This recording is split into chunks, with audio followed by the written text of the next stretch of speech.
20 menit sudah tidak bisa ditahan lagi karena memang rumah sudah plafon-plafon dan yang terbakar sudah mulai pada runtuh, sehingga saya memilih untuk mengajak ketiga suster ini untuk keluar dari dalam barak medis.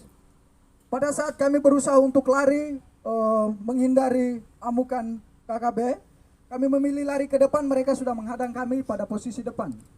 Kemudian saya berusaha merangkul ketiga suster menuju ke jurang, tetapi sampai di belakang jurang yang ada di belakang barak medis juga mereka sudah berada di situ dengan diperlengkapi senjata dan juga busur dan anak panah. Akhirnya saya berusaha untuk mengamankan ketiga suster ke rumah warga yang terdekat, jaraknya sekitar 5 meter dari barak medis itu. Sesampainya di situ, mereka juga ada di situ berusaha untuk membakar rumah warga yang di sebelah. Akhirnya saya memilih untuk mengamankan ketiga suster di dalam gedung, di dalam kamar mandi dari rumah masyarakat itu. Sekitar 30 menit kami berada di dalam kamar WC. Kejadian semakin brutal, mereka semakin membabi buta, memanah teman kami Paman Emmanuel Abi. Kemudian mereka mulai membakar rumah-rumah warga dan juga pasar, serta bank, rumah distrik yang ada di sekitaran barak medis itu. Kejadian semakin brutal, akhirnya saya mengambil keputusan untuk kami bisa mengamankan diri. Dalam hitungan detik saja, saya sebagai laki-laki mengamankan 3 orang perempuan pastinya tidak bisa karena mereka mengejar kami dengan senjata dan juga busur dan anak panah. Tidak ada jalan lagi, kami memilih lari ke depan, mereka sudah menghadang, ke samping, kiri, kanan dan juga mereka sudah menghadang semua. Akhirnya di belakang kami terdapat jurang yang cukup terjal, kedalamannya sekitar 500 meter dengan sudut ketajaman itu sekitar 90 derajat. Tanpa berpikir panjang, saya bertanya kepada ketiga suster itu bagaimana kita harus mengamankan diri.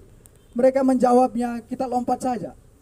Akhirnya tanpa berpikir panjang, saya menghitung 1 sampai 3 dan saya sendiri lompat pertama. Kemudian ketiga suster mengikuti saya untuk melompatnya. Sesampainya di bawah, kami pikir bahwa kami sudah aman dari kejaran mereka, tetapi mereka tetap mengikut kami ke bawah. Sampai ke bawah saya sendiri tersangkut di akar pohon. Kemudian ketiga suster yang lainnya, yang satunya Suster Kris tersangkut di pohon juga.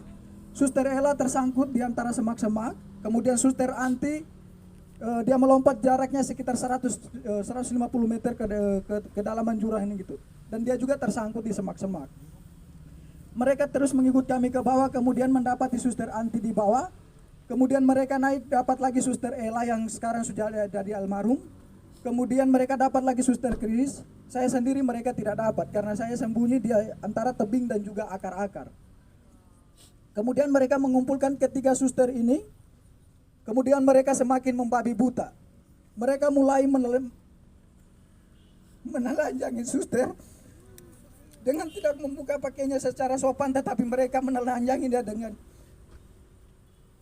parang tajam atau parang, langsung dipotong saja pakaian mereka, mulai dibuka dari baju sampai celana dalam semuanya.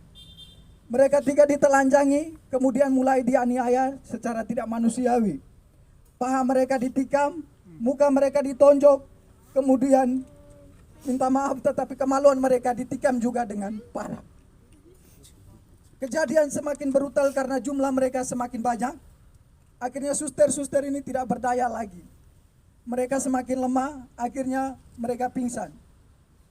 Dalam keadaan pingsan mereka dipikir bahwa mereka sudah meninggal, sehingga terpaksa mereka didorong lagi ke dalam jurang yang lebih dalam. Kedalaman jurang itu sekitar 300 sampai 400 meter. Suster Suster Christine yang didorong pertama, kemudian Suster Anti dan juga Suster almarhum atau Suster Ella. Sesampainya dibawa ke dalaman jurang itu, Suster Anti langsung pingsan. Dalam keadaan pingsan tidak sadarkan diri. Suster Kris masih sempat dari pingsannya bisa sadar. Suster Ella juga dari pingsannya bisa sadar kembali. Akan tetapi dalam keadaan itu mereka tetap ikut ke bawah. Kemudian Suster Anti dan Suster Kris masih bisa bertahan untuk memilih untuk menghindar dari mereka dengan menyembunyi di semak-semak. Suster Ella yang sudah tidak, walaupun dalam keadaan sadar tetapi sudah tidak berdaya, nyangkutnya di pohon sehingga mereka ikut ke bawah lalu membunuhnya secara babi buta dengan menikam di bagian perut-perutnya dan juga kemungkinan mulutnya dibelah. Sehingga Suster almarhum dinyatakan meninggal pada saat itu. Kemudian teman-teman yang lain dari barak dokter, Paman Lukas dan juga Paman Siti, Suster Siti, mereka langsung bergegas menuju ke mengamankan diri di Koramil dengan pengamanan para TNI yang ada di tempat itu. Kemudian Paman Denny memilih untuk mengungsi, bertahan di rumah warga. Dokter sendiri langsung ditendang ke jurang. Paman Gerat yang lari bersama dokter ke Mado, sampai dengan detik ini juga belum ditemukan. Suster Ella yang menjadi almarhum sudah ditemukan 2 hari yang lalu, sekitar pukul 17:30.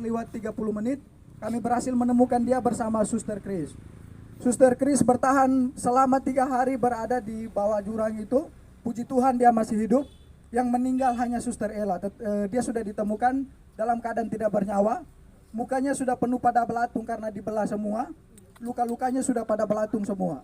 Dan kemungkinan ini hari ke-5, ke-6-nya, sehingga mungkin almarhum tinggal tulang atau daging, sisa-sisa dagingnya saja.